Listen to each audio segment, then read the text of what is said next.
Yan po mga kapatid, magandang umaga po sa inyong lahat, at narito naman ako at muling magbabalik at ihahatid ng mga panibagong mensahe sa inyo.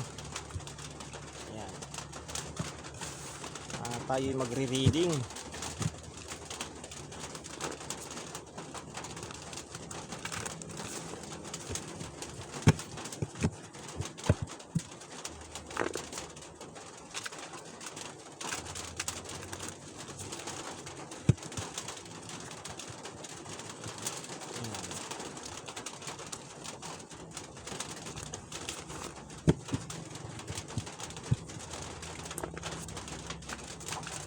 Tignan natin mga kapatid kung ano nga ba ang mensahe na lalabas sa ating mga baraha at kung ano yung mga mensahe na ating ibabahagi sa inyo. Ayan. Para malaman natin mga kapatid. Pipili lang tayo ng 13 baraha tulad nung dati. Ayan. Kasi nasanay ako sa 13 na mga baraha. 1, 2, 3, 4, 5, 6, 7, 8, 9, 10.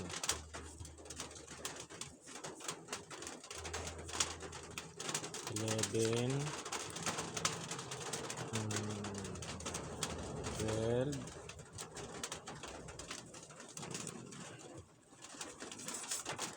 13. Ayan po, 30 na baraha ng mga kapatid.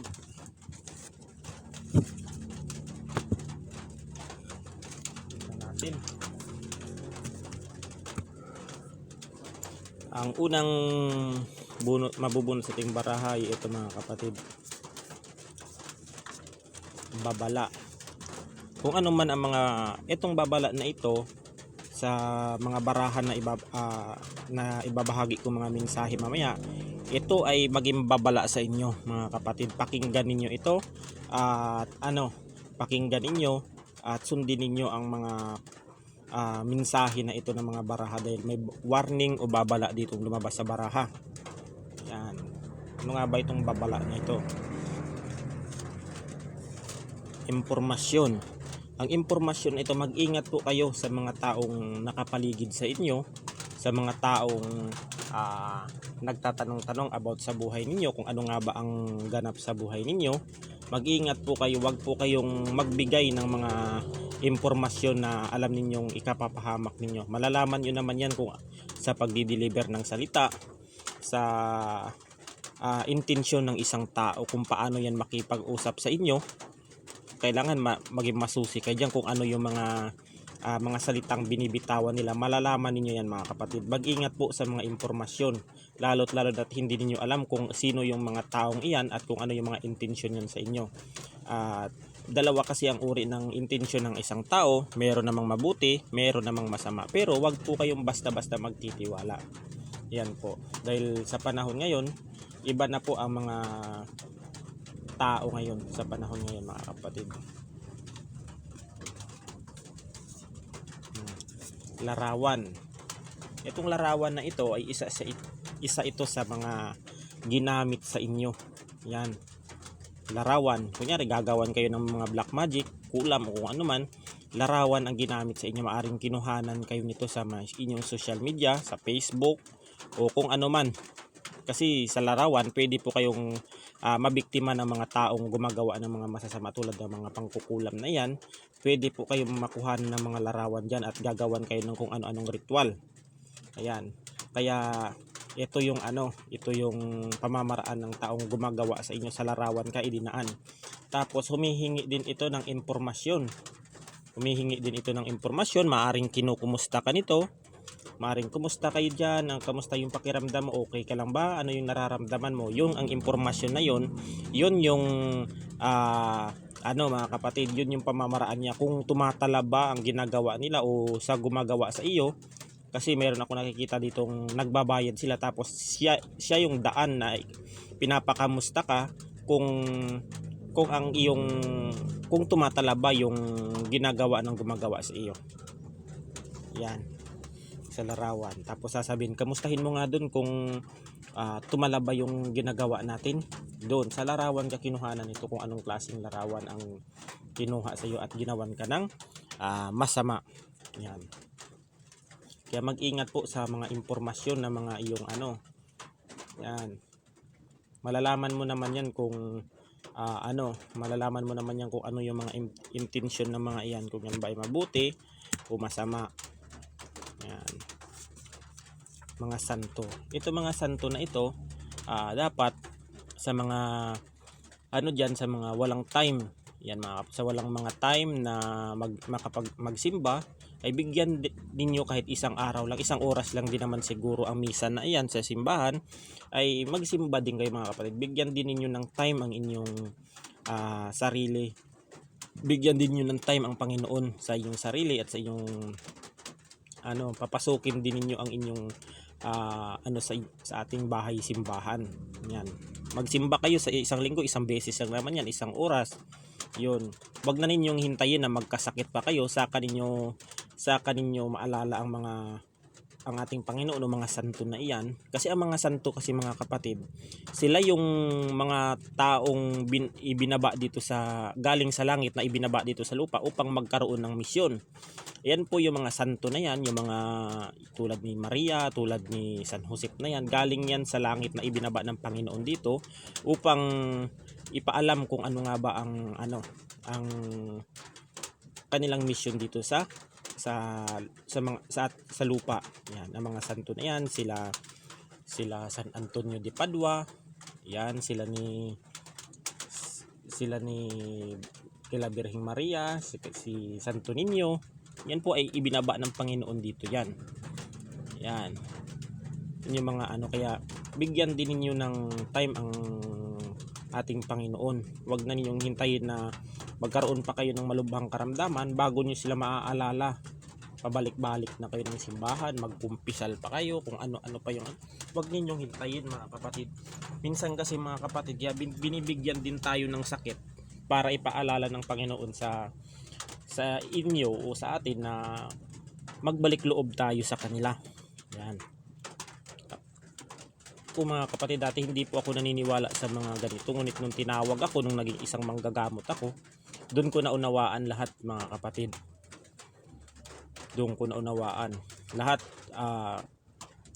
ng ay talagang talagang pinaintindi niya sa akin. Yan. Yung mga santo na yan din ay tumutulong sa inyo at pinapaalala din ng mga santo na ito na kayo po ay magsimba kahit sa isang linggo, isang beses lang, wala din naman sigurong isang oras yan. Pwede na yan na makapagpasalamat kayo, na makapagdumalaw kayo sa kanilang bahay tahanan, kahit papano ay nabigyan nyo sila ng time o oras. Huwag ninyong i-google ang inyong sarili sa trabaho palagi. Pag tayo ay ang trabaho natin ay pagsige tayo trabaho lang ng trabaho at tayo magkasakit, mahirap yun mga kapatid. Dapat bigyan din yun ng time inyong sarili. Yan. Ka kasi dito mga kapatid, pinagpala ka. Maraming blessing na pinagpala ka ng Panginoon. Maraming blessing ang ginawa binigay sa iyo ng Panginoon. At ka dito mga kapatid, sa larawan ka dinaan, maaring may naiinggit sa iyo dito. Maaring may naiinggit. Kasi nga, ikaw ay pinagpala na tao. Pinagpala ka ng Panginoon. Siguro, ikaw ay may mga mabubuting ginawa sa iyong kapwa, sa mga tao na sa paligid sa iyo. Siguro ikaw ay mapagbigay, matulungin, mabait. Talagang good Samaritan kang tao.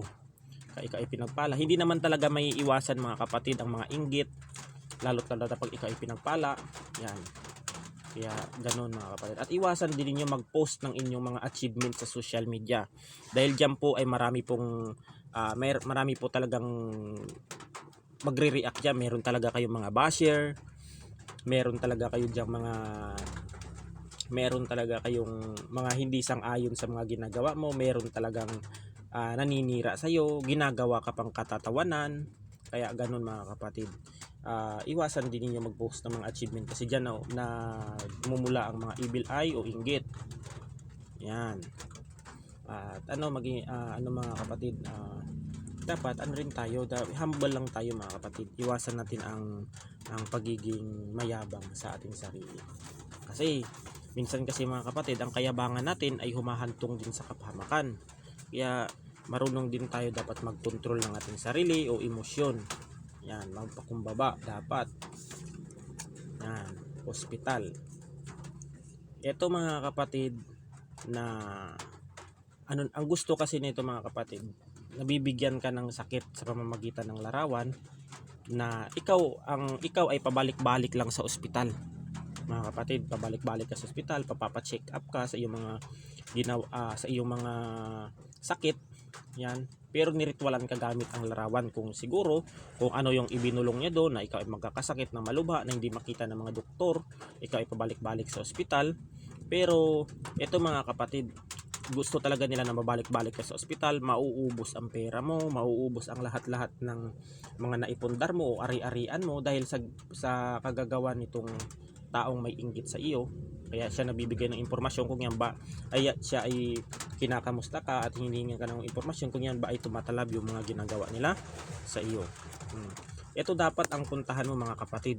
Kung ikaw man ay nagkakasakit na pabalik-balik sa ospital pero ang totoong sakit mo ay ang makakagamot sa iyo ay albularyo. Yan. Kailangan po muna ninyo mga kapatid pumunta po muna kayo o may mga kilala kayo mga manggagamot o kilalang albularyo. Kung ikaw ay may sakit na physical mga kapatid at hindi makita sa ating mga laboratory o kung ano man, ipabaklas ninyo, patanggalin niyo yan, ipatanggal ninyo yung gawa ng mga tao kung ano mga uri ng ritual o black magic na yan, ipatanggal muna ninyo bago bumalik kayo sa ospital. Kasi mga kapatid, pag may spiritual pong sakit ng isang tao, hindi po yan nakikita sa laboratory kung ano hindi po yan nakikita mga kapatid sa laboratory. Kailangan dyan kalasin muna ang spiritual na sakit bago pumunta sa doktor para makita na kung meron bang findings. Kasi pag natanggal kasi ang spiritual mga kapatid, lilitaw na yun, makikita na yun sa aparato o kung anumang laboratory ang sakit ninyo. Yan. Sa albularyo po muna kayong pumunta. Yan. Sa albularyo dapat bago sa hospital. Yan. Yan dapat mga kapatid. Kalasin muna kasi pag hindi nakakalas kasi yan mga kapatid, ganito yan ha. Kasi pag hindi kasi nakakalas ang sakit ng spiritual at pabalik-balik kayo sa doktor, lalong lumalala at lumalala ang sakit ng tao. Kasi alam niyo kung bakit? Kasi mga kapatid, ang spiritual po ay hindi tugma po sa kanilang hindi tugma po ang kanilang gamutan. Spiritual ang sakit tapos pinapagamot sa isang ospital, tapos walang makikitang findings, tapos umiinom ng gamot na hindi naman mas lumalala at lumalala ang sakit ng tao kasi hindi po combine ang kanilang gamutan. Kailangan talaga kung may spiritual na sakit man yan, ipakalas ninyo, ibalik ninyo sa gumawa at nagpagawa at idalhin ulit sa ospital.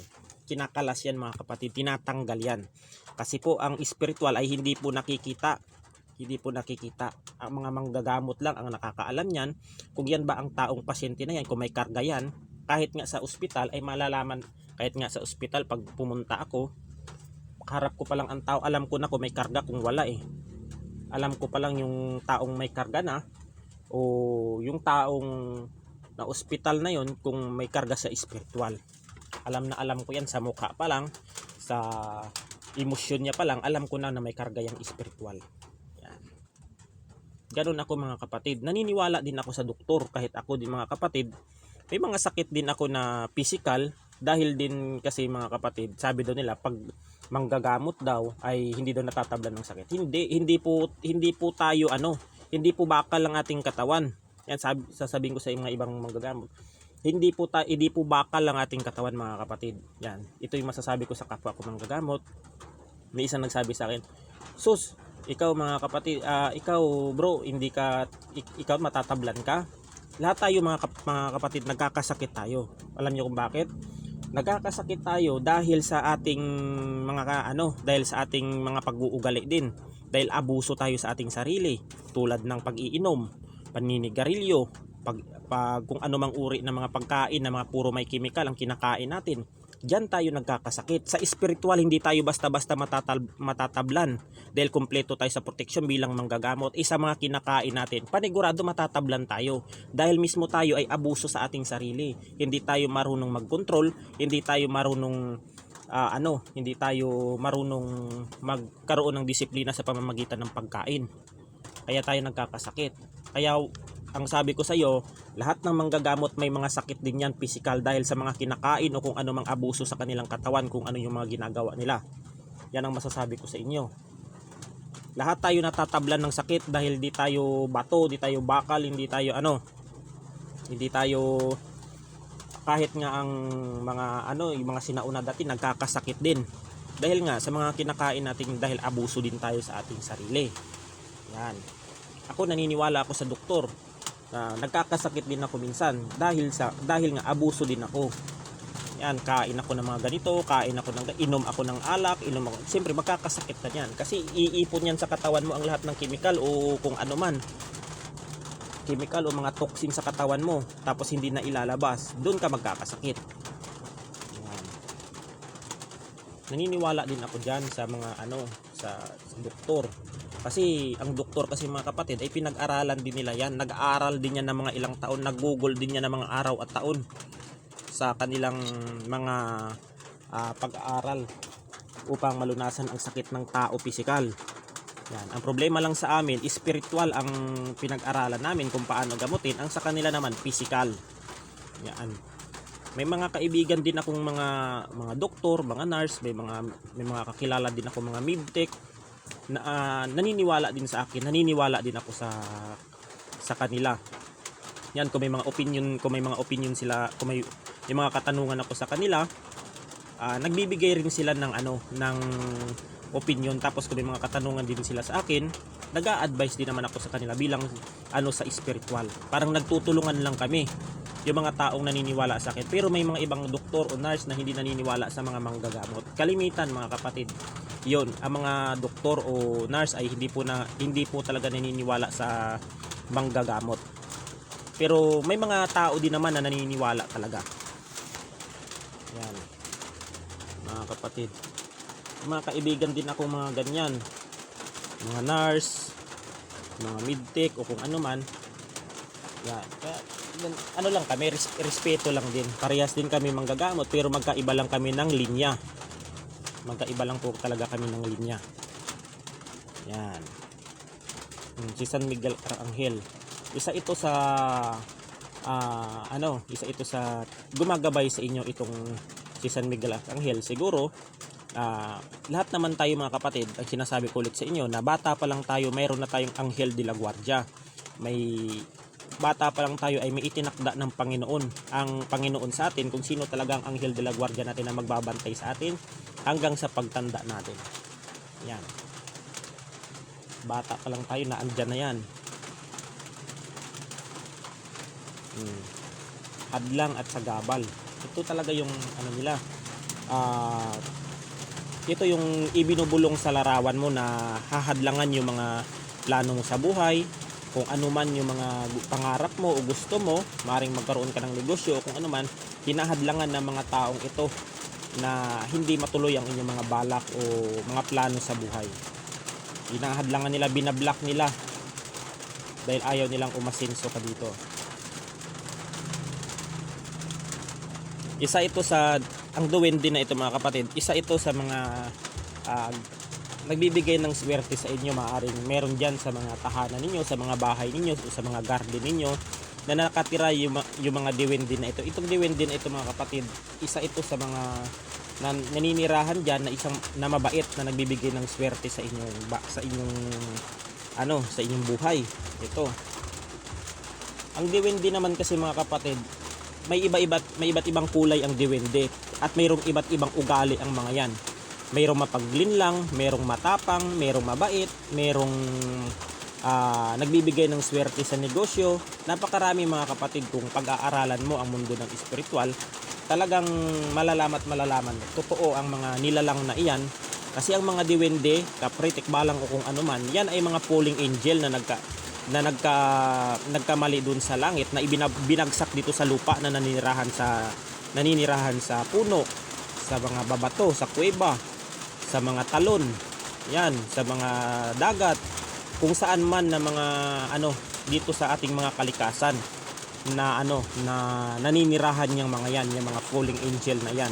Ganon din yung mga falling angel din na galing sa impyerno, itinapon din ng mga demonyo yan dito para maghasik ng dilim ng kanilang lagim, o na bigyan ng pasakit ang mga tao, ginagawa nilang alipin. Ganon yung mga kapatid, ganon yung mga falling angel na mga itim na mga engkanto na yan, itim na tikbalang, itim na kung anong mga nilalang.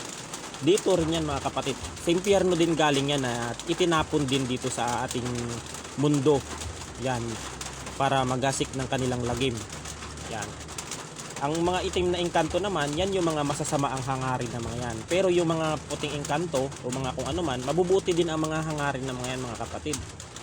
Depende rin, may mga engkanto din kasi mga kapatid na pag nasaktan sila, gumaganti. Yan, kaya po ginamit po ang salitang tabi-tabi po para para magbibigay ng respeto sa kanila, na sila po ay umalis pag ito ay dumaan, dahil di mo sila nakikita. Yan po. Napakahiwaga po ng spiritual mga kapatid kung aaralin niyo. Pero yung mga tao kasi na hindi naniniwala sa spiritual, ang isipin ng iba niyan, sira ang ulo, nalipasan ng gutom, ganto ganyan, daming mga hindi may paliwanag na mga komento na imbis na lalaitin ka pa. Pero totoo yan mga kapatid, ang mundo ng spiritual, kasi yan, yung iba kasi mga kapatid, pinag-aaralan yan. Talagang yung mga panggagamot ko, talagang yung mga ginagawa ko na ito, pinag-aaralan ko ito mga kapatid. Nag-aaral ako kung paano manggamot, kung paano lunasan, kung paano labanan ang mga mangkukulam na yan, kung paano kalasin ang mga sumpa, kung paano kalasin yung mga anumang uri ng mga gayuma na yan.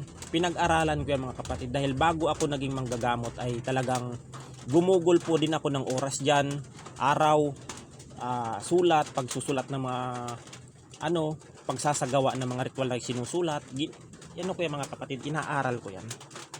Hindi ako tulad ng manggagamot dyan na ganto ganyan, pag sabi ng ganon pera agad. Hindi, mali yun. Kasi kung totoo kang manggagamot, marunong kang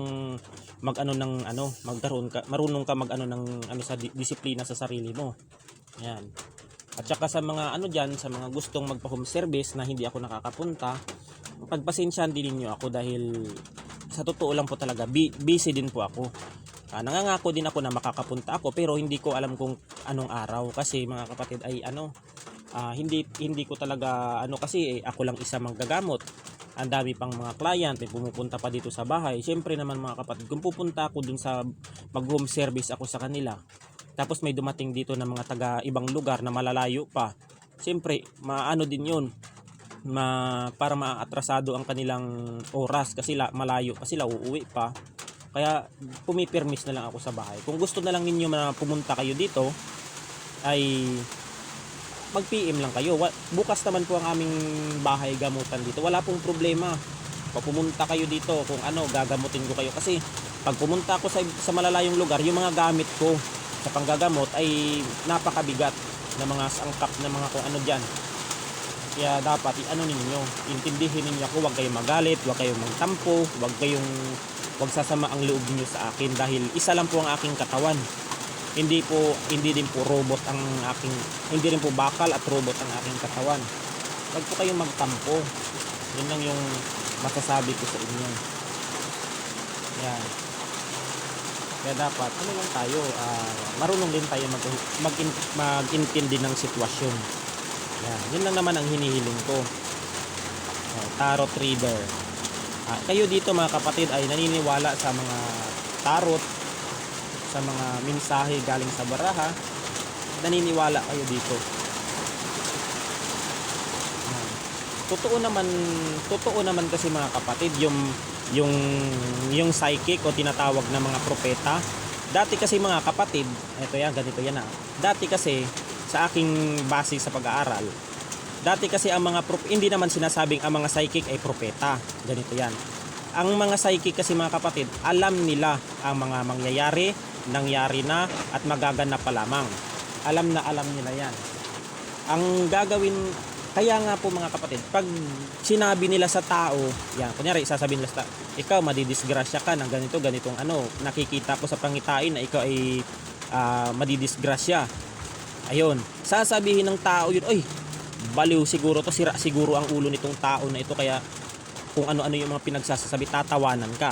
Kaya nilikha itong mga baraha na ito upang sa pamamagitan ng baraha na ito maisabi ang mga saloobin o mga babala sa inyo sa mga mangyayari, nangyari na o mangyayari pa lamang, para mapigilan na para hindi na matuloy kung ano man yung mga balak na yan, may masamang balak o mabuting balak sa inyo.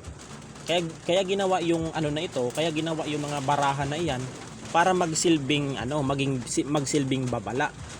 Kasi pag i-direct mo yan sa mga client mo na ikaw magkakasakit ka, may kulam ka, ganito ganyan, ikaw ay pinahirapan, o anong isipin ng client mo? Ay, matalino pa ito sa Panginoon na sira siguro ang ulo nito. At alam niya yung ano, kasi tayo mga kapatid ay iba kasi ang bawat ano kasi natin, bawat ano ng tao, iba-iba kasi ang opinion o iniisip nila. Yan. Wala tayong karapatang ang isipin kasi ng iba niyan, matalino ka pa sa Panginoon. Ganon. Pero alam mo ang mga mangyayari o mangyayari pa lamang. Nangyari na o mangyayari pa lamang. Alam na alam niyo 'yan. Kaya ginawa itong baraha para ipakita sa kanila na ito yung mangyayari sa inyo. Yung baraha ang magiging tulay sa client mo na yan yung mga mensahe na ito, na yan yung mga mangyayari o nangyari na. Yan. Hindi yung sinasabing porket nagaano ka sa tarot ay masama. Hindi. Nasa tao yun kung gagamitin nila sa masama ang kanilang kakayahan o mabuti. Yan ang masasabi ko sa mga manonood nito. Kaya wag po tayong maghusga. Nilikha yung mga baraha na yan na ito para ang mensahe ng mga baraha ay atid sa mga client ninyo o client natin na yan ay totoo. Yan. Kasi may iba din kasi na mga client na hindi naman sa inaano ko, may mga pilosopo din. May mga pilosopo din minsan. Kaya dapat na kung ano, iintindihin na lang natin. Paliwanag mo sa kanila. Yan. Kaya ako ay pag nagtatarot ako, pag nagsabi ano nangyari sa akin, ganito ganyan. Kasi pag nagsabi ako sa kanila ng ganito, hindi maniniwala yan kasi walang pruweba. Latagan mo ng tarot, latagan mo ng oracle card, latagan mo ng baraha dyan. Maniniwala yan kasi yan yung lalabas sa baraha eh. Kasi pag mag-direct ka na sabihin sa'yo, may posibleng hindi maniniwala, may posibleng tatawanan ka. Kasi wala kang pruweba. Ganon ang katotohanan dyan. Kaya ako talaga, kung gusto niyo malaman, magpatarot kayo. Yan. Hindi naman sa pinipilit ko kayo, nasa sa inyo naman. O kung sasabihin ko ganito yung nangyari sa inyo, nasa sa inyo na yun kung papaniwalaan niyo ako o hindi. Importante na sabi ko kung ano yung totoo. Yan. Meron iba diyan, sinabi mo na ngayon totoo, hindi pa naniniwala, tatawanan ka pa. Tapos kung nangyari na, nagsisisi na, sana naniwala na lang ako, sana ganito ganyan. Problema nila yun. Kasi binalaan na sila, ayaw pa nilang makinig, nasa sa kanila. Yan yung mga kapatid, hindi yan sa mga manunood nito, hindi ako nagagalit sa mga vlog ko kung ano. Ang akin lang naman, ganyan lang talaga ako magsalita. Pero ang sa akin, concern lang din naman ako sa inyo. Yan. Itinuturo ko yung tama. Hindi yung mali na nga, ituturuan mo pa ng mali. Pangit yun. Papapahamak ang client mo doon. Mahirap mga kapatid. Mapapahamak pag tinuruan mo ng mali. Kaya nga, nag-aral ka para itama mo yung mga sa panggagamot, kaya itama mo, hindi yung sabi na mali na nga, tuturuan mo pa ng mali. Mga makikitid ang utak ng tao pag ganun. Yan. Katulong o kasambahay. Mag-ingat kayo mga kapatid sa mga nagpapapasok ng mga katulong o kasambahay, dahil di natin alam mga kapatid kung yan ay may sakit na makakati ang kamay niyan, may sakit na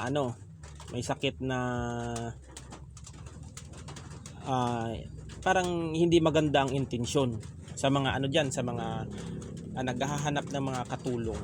Yan. Naghahanap ng mga katulong o kasambahay. Yan. Kailangan muna pag tawag diyan. Pag kumuha po kayo ng katulong, kilatisin po ninyo mga kapatid kung ano po ang background niyan, kung ano yung saan yan nakatira, ano yung address ng niyan. Tanungin niyo muna bago kayo kasi hindi po natin alam kung ano ang niyan, ang background ng tao niyan, kung may mga record ba yan o wala. Kailangan tanungin ninyo. Yan. Yan mga kapatid. Mag-ingat din tayo sa mga nasa paligid natin. May mga mabuti namang mga nakikita ko, may mga katulong. Kasi dito mga kapatid, ang katulong na ito ay dito lang ito sa Pilipinas. Mga kapatid, katulong na ito. Mag-ingat kayo sa mga katulong dito, lalong-lalo na sa kapwa nating Pinoy nandito sa Pilipinas. Pero wala akong nakikitang mag-ingat sa mga katulong sa ibang bansa. Dahil ang mga nakikita ko dito sa mga OFW na mga naging caregiver o kung ano man sa ibang bansa ay mga mabubuti, mababait at merong disiplina sa sarili. Yan. Dito lang ito sa Pilipinas na pag may pumasok na katulong diyan sa ninyo sa mga Maynila o kung ano man, tignan niyo muna yung background. Yan, i-background check ninyo. Yan.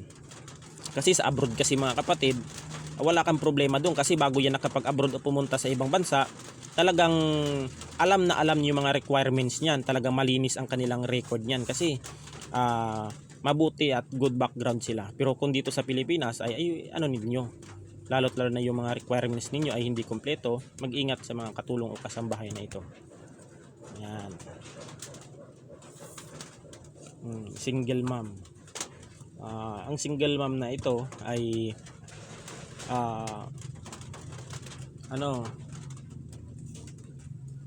isa itong may problema ngayon, may mga single mom ngayon na may mga problema sa kanilang love life, kung bakit iniwan sila ng kanilang partner. May mga problema ito sa pinansyal, may problema ito kung paano buhayin ng kanilang mga anak. May mga problema ito na hindi nila masabi-sabi sa kanilang pamilya, baka sila ay masisi o magalit pa sa kanila o sisihin pa sila sa kanilang mga desisyon na nagkamali. Ayan. Ang single mom na ito ay gusto nitong humingi ng advice sa isa sa inyo.